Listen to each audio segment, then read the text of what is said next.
नमस्कार दोस्तों, आपके अपने YouTube चैनल LCM ऑनलाइन में स्वागत है। दोस्तों, डेली करंट अफेयर्स की क्लास में हम अपने क्लास की शुरुआत करते हैं। यदि आप चैनल पर नए हैं तो चैनल को सब्सक्राइब कर ले, बेल आइकन प्रेस कर ले, ताकि अगर अगला हमारा वीडियो मिले तो आपके यहाँ नोटिफिकेशन पहुँच जाए। तो दोस्तों, बिना देर किए चलिए चलते हैं, आज की क्लास की शुरुआत करते हैं।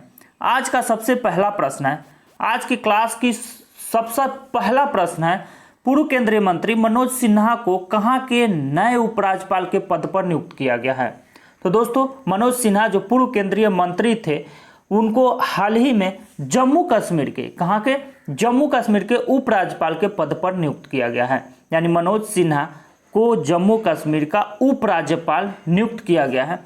दोस्तों, जम्मू कश्मीर के उपराज्यपाल वर्तमान में कौन नियुक्त किए गए हैं? तो वर्तमान में मनोज सिन्हा को जम्मू कश्मीर के उपराज्यपाल के पद पर नियुक्त किया गया है।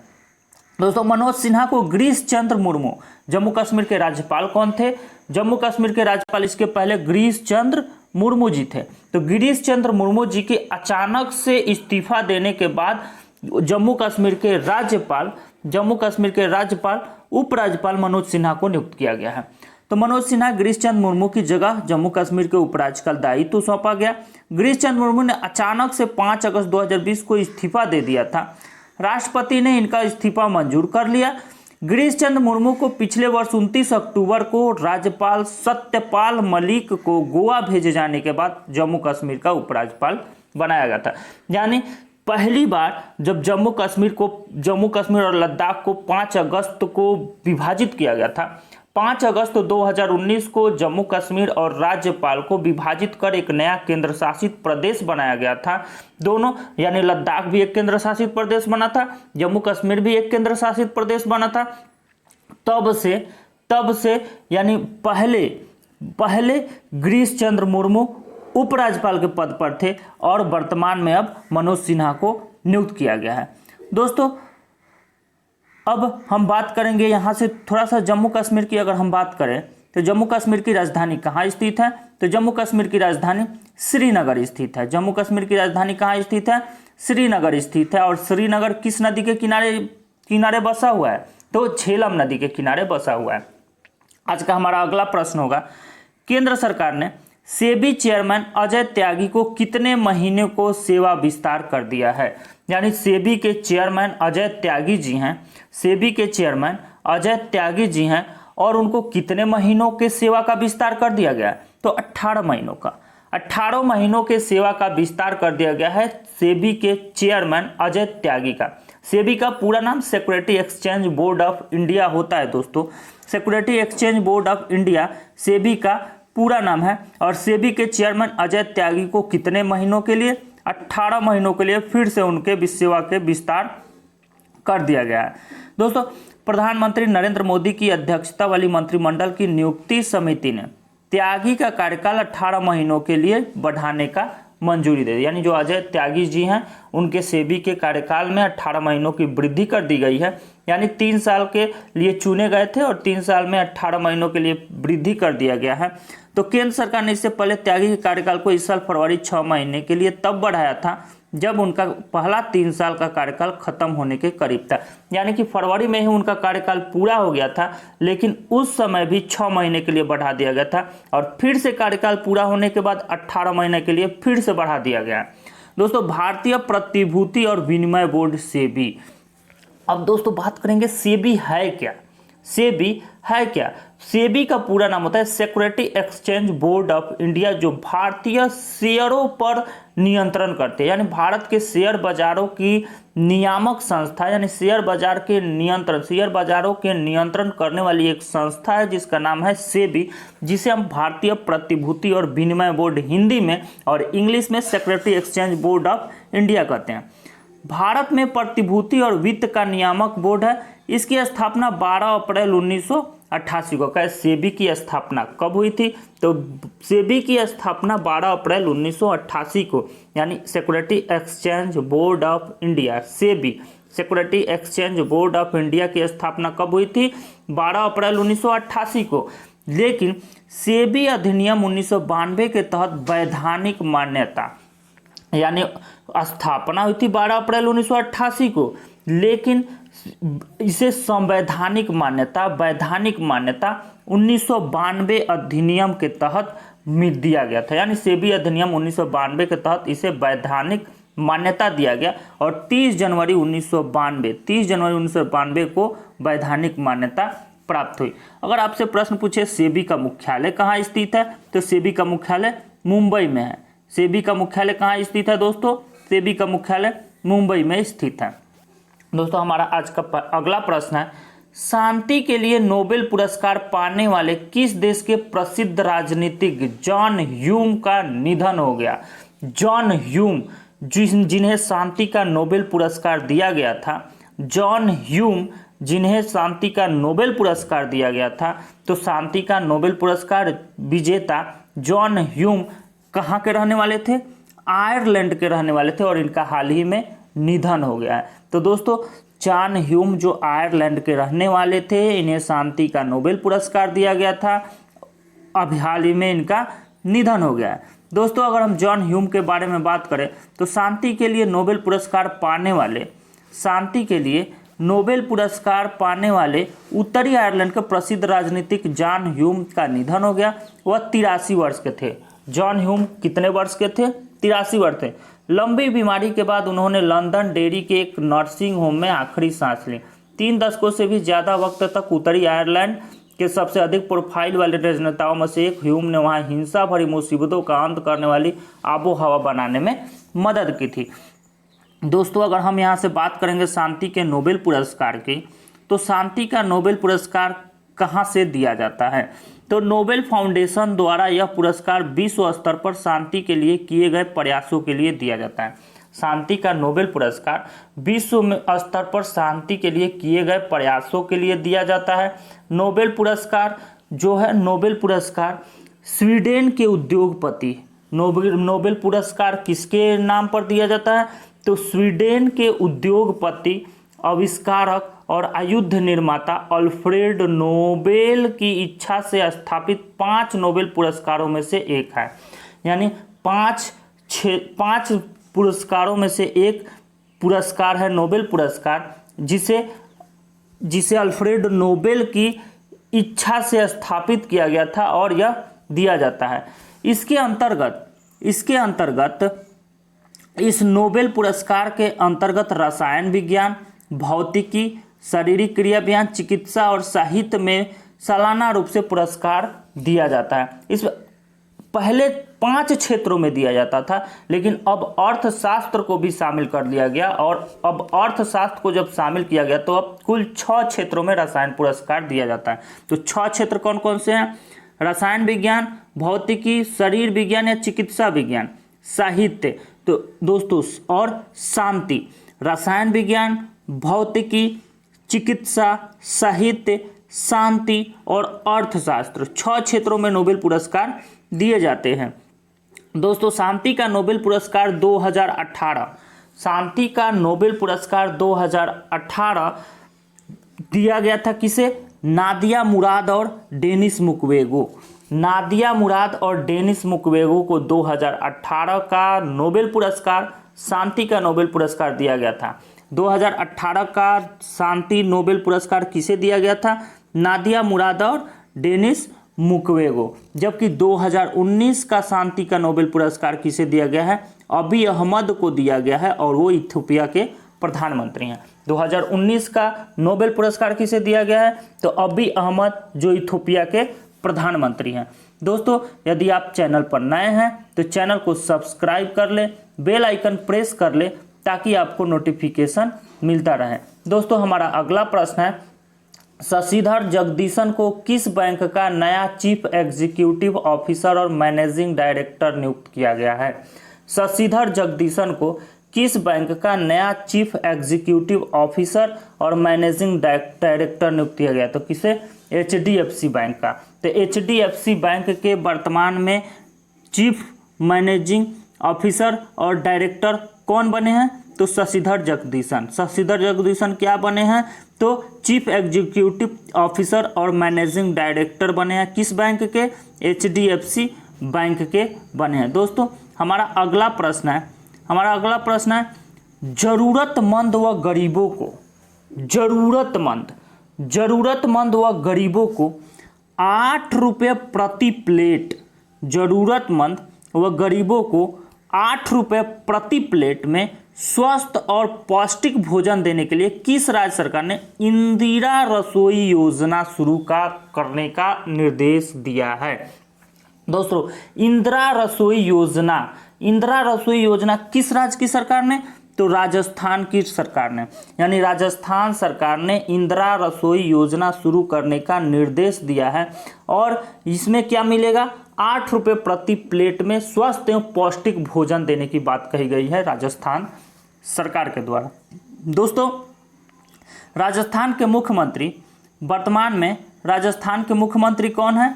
वर्तमान में राजस्थान के मुख्यमंत्री है अशोक गहलोत। और इस समय राजस्थान की जो राजनीति इतनी हलचल भरी है, राजस्थान की राजनीति में कि जो पायलट जी हैं, सचिन पायलट जी बगावत कर चुके हैं अशोक गहलोत से, और उनकी लैंडिंग कहाँ होती है यही देखना है दोस्तों।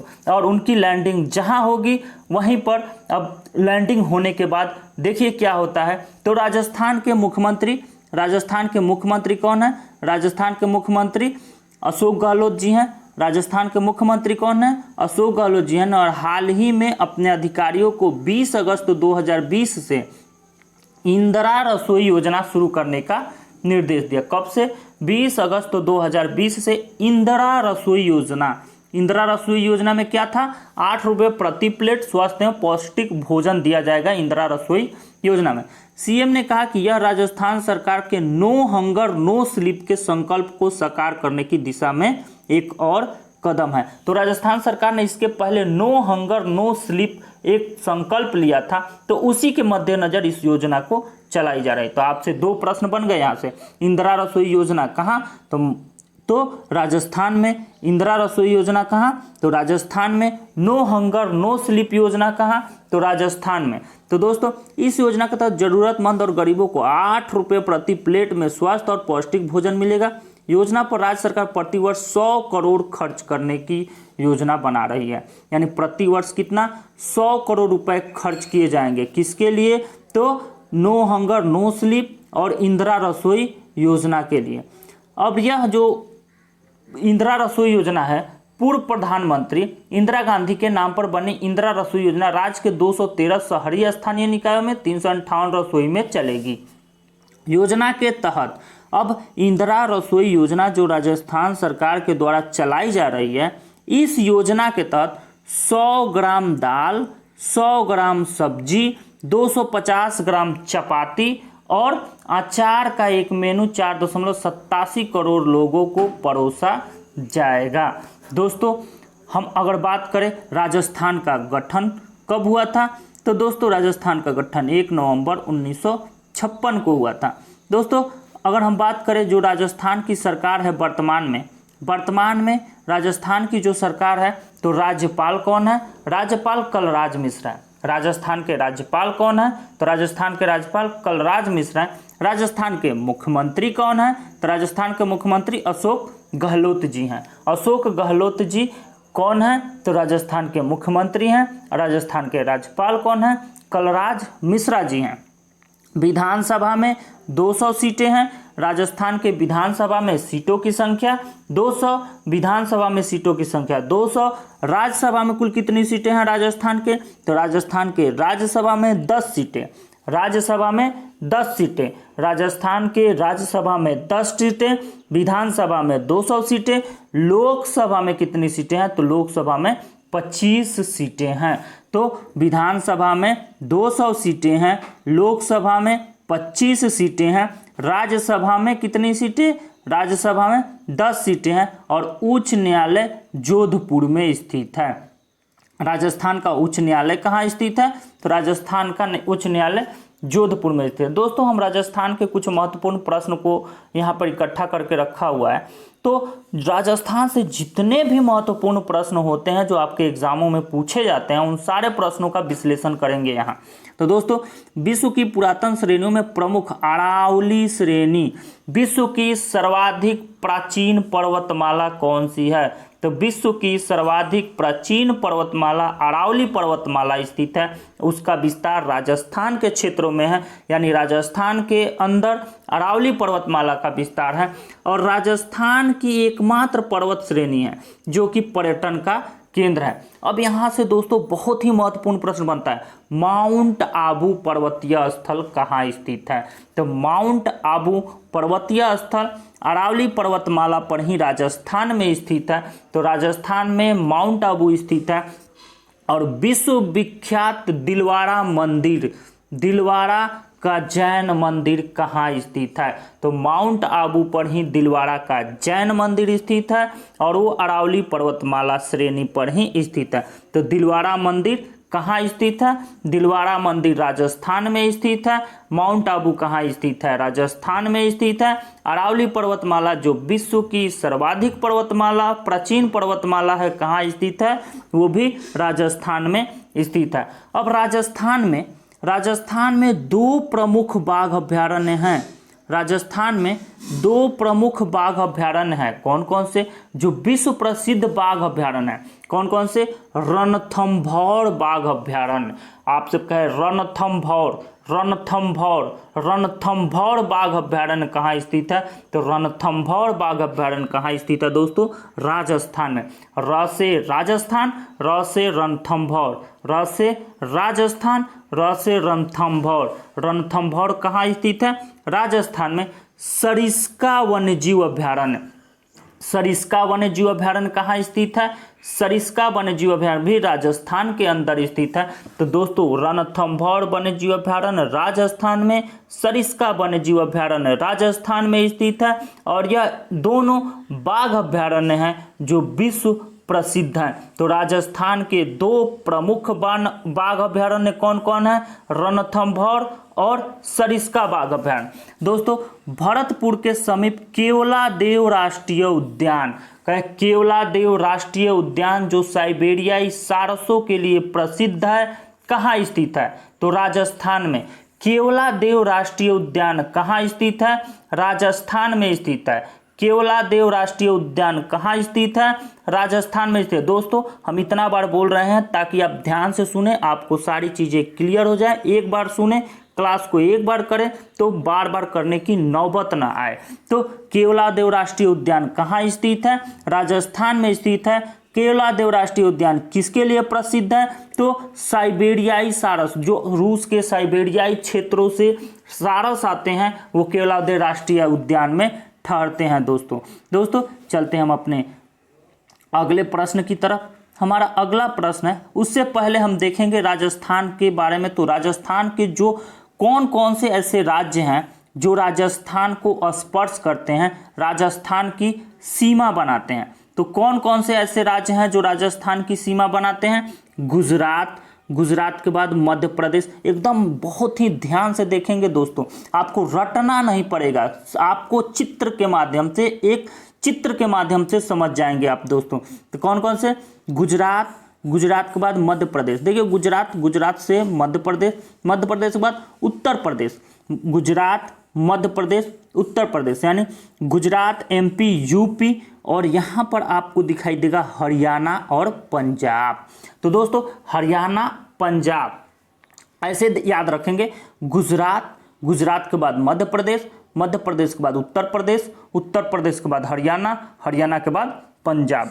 ये जो 5 राज्य हैं राजस्थान की सीमा बनाते हैं। ये 5 राज्य हैं जो राजस्थान की सीमा बनाते हैं। और ये इधर वाले साइड में जो एक अंतर्राष्ट्रीय सीमा लगी हुई है और वो देश है नापाक इरादों वाला पाकिस्तान, यानी पाकिस्तान की सीमा भी राजस्थान के साथ लगी हुई है। पाकिस्तान की सीमा राजस्थान के साथ लगी। तो 5 राज्यों और एक देश की सीमा को स्पर्श करता है कौन? राजस्थान। और ये राजस्थान के पश्चिमी क्षेत्रों में मरुस्थल पाया जाता है, थार मरुस्थल। तो थार मरुस्थल राजस्थान के पश्चिमी क्षेत्रों में पाया जाता है। दोस्तों उम्मीद करते हैं आप लोग समझ गए होंगे। चलते हैं हम अपने अगले प्रश्न की तरफ। हमारा अगला प्रश्न है, निम्न में से देश के कैबिनेट ने राजनीतिक नक्शे को मंजूरी दे दी है, इसमें भारत के कई इलाके को अपने देश में दिखाया गया है। तो कौन सा ऐसा देश है जिसने हाल ही में अपने राजनीतिक नक्शे को मंजूरी दे दिया है और भारत के कई इलाकों को अपने देश में दिखाया गया है? तो दोस्तों श्रीलंका, भूटान आपके ऑप्शन में दिख रहा है, श्रीलंका, भूटान, भूटान के बाद आपको दिखेगा नेपाल और पाकिस्तान। तो ये तो दोनों देशों ने अभी अभी हाल ही में मतलब अपना नक्शा जारी किया है और मतलब कैबिनेट के द्वारा नक्शा जारी किया गया। लेकिन ये नेपाल ने भी जारी किया है, पाकिस्तान ने भी जारी किया है, लेकिन अभी हाल ही में पाकिस्तान ने अपना एक नया नक्शा जारी किया है। तो पाकिस्तान ने नया राजनीतिक नक्शा जारी करते हुए भारतीय इलाके जम्मू कश्मीर, लद्दाख, गुजरात का जूनागढ़, दोस्तों अब बताइए गुजरात का जूनागढ़ को अपने नक्शे में शामिल किया है। इमरान खान की सरकार ने देश के नए राजनीतिक नक्शे पर मुहर लगा दी। पाकिस्तान सरकार ने यह कदम भारत सरकार की ओर से पिछले साल जम्मू कश्मीर से अनुच्छेद 370 यानी पिछले साल 5 अगस्त को अनुच्छेद 370 हटाया गया था भारत के द्वारा जम्मू कश्मीर से। तो उसी की बरसी की पूर्व संध्या पर यह नया नक्शा जारी किया गया। उससे कोई फायदा नहीं हुआ दोस्तों। यूएनएससी ने फटकार लगाकर उसे भगा दिया, हर बार की तरह जैसे बार बार किया जाता है उसी तरह हर बार की तरह यूएनएससी ने फटकार लगाई पाकिस्तान को और वहां से भगा दिया। तो दोस्तों चलते हैं हम अपने अगले प्रश्न की तरफ। हमारा अगला प्रश्न है, दुनिया का सबसे ऊंचा रेल पुल कहाँ बनाया जा रहा है? दुनिया का सबसे ऊंचा रेल पुल कहाँ बनाया जा रहा है? दोस्तों जम्मू कश्मीर में। जम्मू कश्मीर में दुनिया का सबसे ऊंचा रेल पुल, दुनिया का सबसे ऊंचा रेल पुल कहाँ बनाया जा रहा है? जम्मू कश्मीर में। दोस्तों अगर हम बात करें केंद्र शासित प्रदेश जम्मू कश्मीर में चिनाब नदी पर, कौन सी नदी पर दुनिया का सबसे ऊंचा रेल पुल जम्मू कश्मीर में चिनाब नदी पर बनाया जा रहा है? कौन सी नदी पर? चिनाब नदी पर। तो जम्मू कश्मीर में चिनाब नदी पर दुनिया का सबसे ऊंचा रेल पुल बनाया जा रहा है। दुनिया का सबसे ऊंचा रेलवे पुल 2021 तक तैयार हो जाएगा। कब तक तैयार हो जाएगा दोस्तों? 2021 तक। दोस्तों 2021 तक ये तैयार हो जाएगा और पुल पूरा होने के बाद 2022 तक कश्मीर घाटी को पूरे भारत से जोड़ दिया जाएगा। यानी कश्मीर घाटी को 2022 तक पूरे भारत से जोड़ने की योजना है। और ये जो विश्व की सबसे ऊंची रेल पुल जो बन रही है चिनाब नदी पर, इसके माध्यम से भारत को कश्मीर घाटी के पूरे भागों से जोड़ दिया जाएगा। इस पुल की कुल लंबाई 467 मीटर होगी। यानी जो पुल की लंबाई है, तो जो विश्व का सबसे ऊंचा रेल पुल बन रहा है, जो विश्व का सबसे ऊंचा रेल पुल बन रहा है, उसकी लंबाई कितनी है? तो लंबाई नहीं दोस्तों, सॉरी, कुल ऊंचाई कितनी है? 467 मीटर। ऊंचाई कितनी है? 467 मीटर। और यह नदी तल से 359 मीटर ऊंचाई पर होगा। इसकी डिजाइनिंग इस तरह की है कि यह 266 किलोमीटर प्रति घंटे तक की हवा को झेल सकता है। दोस्तों यह पुल इस तरह से बनाया जा रहा है, इस ढंग का बनाया जा रहा है कि यदि 266 किलोमीटर प्रति घंटे की रफ्तार से भी हवा चले तो इस हवा को यह पुल झेल सके। और ये प्रधानमंत्री के विकास पैकेज के तहत 80,068 करोड़ रुपए के लागत से तैयार हुआ है। कितने रुपए के लागत से? 80,068 करोड़ रुपए के लागत से तैयार हुआ है। तो दोस्तों विश्व का सबसे ऊंचा रेलवे पुल कहाँ पर बनाया जा रहा है? तो जम्मू कश्मीर में। किस नदी पर बनाया जा रहा है? तो वो आपका चिनाब नदी पर बनाया जा रहा है। उस पुल की कुल ऊंचाई कितनी है? तो उसकी पुल की यानी चिनाब नदी पर बनाया जा रहा है दुनिया का सबसे ऊंचा रेलवे पुल की ऊंचाई 467 मीटर है। अगर कहे कि यह कितने किलोमीटर प्रति घंटा की हवा को झेल सकता है, तो 266 किलोमीटर प्रति घंटे की हवा को झेल सकता है। दोस्तों अभी हाल ही में बंगास आवास मेले का आयोजन कहाँ किया गया? तो बंगास आवास मेले अगर कहें बंगाल सवास मेले का आयोजन कहाँ किया गया, तो जम्मू कश्मीर। तो दोस्तों जम्मू कश्मीर में आज के दिन 3 करंट अफेयर्स बन के निकले। सबसे पहला क्या था कि जम्मू कश्मीर के उपराज्यपाल किसे बनाया गया, तो जम्मू कश्मीर का उपराज्यपाल मनोज सिन्हा को बनाया गया। फिर बंगाल आवास मेले का आयोजन कहाँ किया गया, तो बंगाल आवास मेले का आयोजन जम्मू कश्मीर में किया गया। और अभी अभी हमने पिछले में बताया था कि हाल ही में दुनिया का सबसे ऊंचा रेलवे पुल कहाँ बनाया जा रहा है, तो जम्मू कश्मीर में चिनाब नदी पर बनाया जा रहा है। दोस्तों चलते हैं हम अपने अगले प्रश्न की तरफ। हमारा अगला प्रश्न है, हाल ही में रॉ मतलब रॉ जो भारत की खुफिया विभाग है, raw A history convert of India नामक पुस्तक किसने लिखी है। हाल ही में raw A history convert of India नामक पुस्तक किसने लिखी है। हिस्ट्री कन्वर्ट ऑफ इंडिया नामक पुस्तक किसने लिखी है, तो यतीश यादव ने। Raw A history convert of India नामक पुस्तक किसने लिखी है, तो ये यतीश यादव ने लिखी है। दोस्तों अगला प्रश्न है, हाल ही में शहीद महेंद्र कर्मा तेंदुपत्ता संघर्ष समाज सुरक्षा योजना, शहीद महेंद्र कर्मा तेंदुपत्ता संघर्ष समाज सुरक्षा योजना, हाल ही में शहीद महेंद्र कर्मा तेंदुपत्ता संघर्ष समाज सुरक्षा योजना, महेंद्र कर्मा तेंदुपत्ता संघर्ष समाज सुरक्षा योजना। अब तो बहुत अच्छे से दिमाग में छप गया होगा ये नाम। तो ये किस राज्य की सरकार के द्वारा, छत्तीसगढ़ राज्य सरकार के द्वारा शुरू की गई एक योजना है।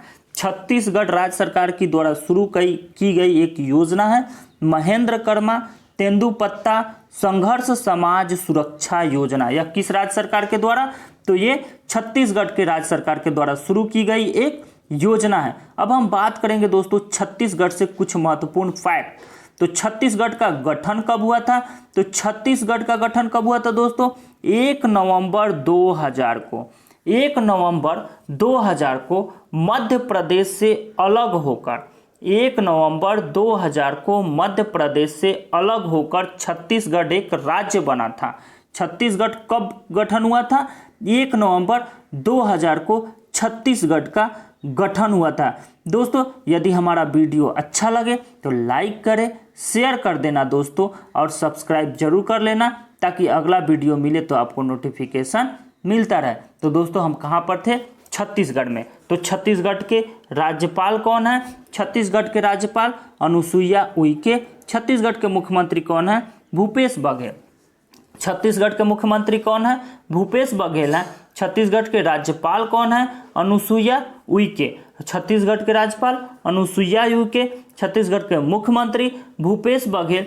और छत्तीसगढ़ के विधानसभा की सीटों की संख्या 90, राज्यसभा की सीटों की संख्या 5 और लोकसभा की सीटों की संख्या 11। यानी कि छत्तीसगढ़ के विधानसभा की सीटों की संख्या 90 है, राज्यसभा की सीटों की संख्या 5 है, लोकसभा की सीटों की संख्या 11 है। और छत्तीसगढ़ उच्च न्यायालय कहाँ स्थित है, यानी छत्तीसगढ़ का हाई कोर्ट कहाँ स्थित है, तो छत्तीसगढ़ का हाई कोर्ट बिलासपुर में स्थित है। दोस्तों छत्तीसगढ़ का हाई कोर्ट कहाँ स्थित है, छत्तीसगढ़ का हाई कोर्ट बिलासपुर में स्थित है। अब दोस्तों ये प्रश्न तो बहुत पूछा जाता है आपके एग्जामों में छत्तीसगढ़ से रिलेटेड।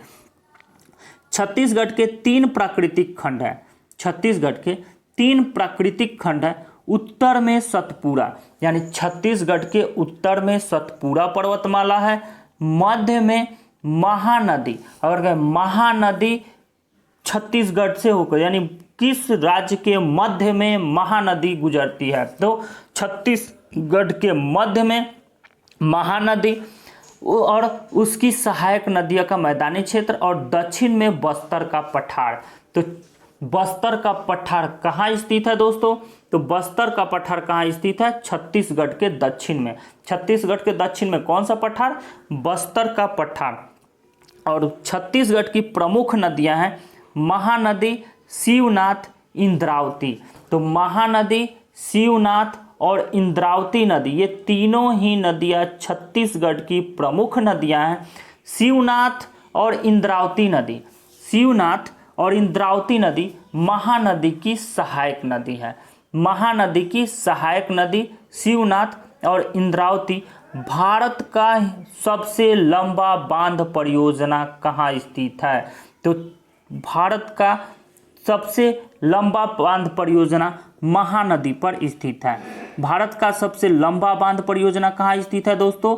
ये आपके महानदी पर स्थित है। पंडवानी लोक नृत्य कहाँ का फेमस लोक नृत्य है? कहाँ का प्रसिद्ध लोक नृत्य है पंडवानी? तो पंडवानी कहाँ का प्रसिद्ध लोक नृत्य है दोस्तों? तो पंडवानी छत्तीसगढ़ का प्रमुख लोक नृत्य है। अब हम देखेंगे छत्तीसगढ़ कितने राज्यों को स्पर्श करता है।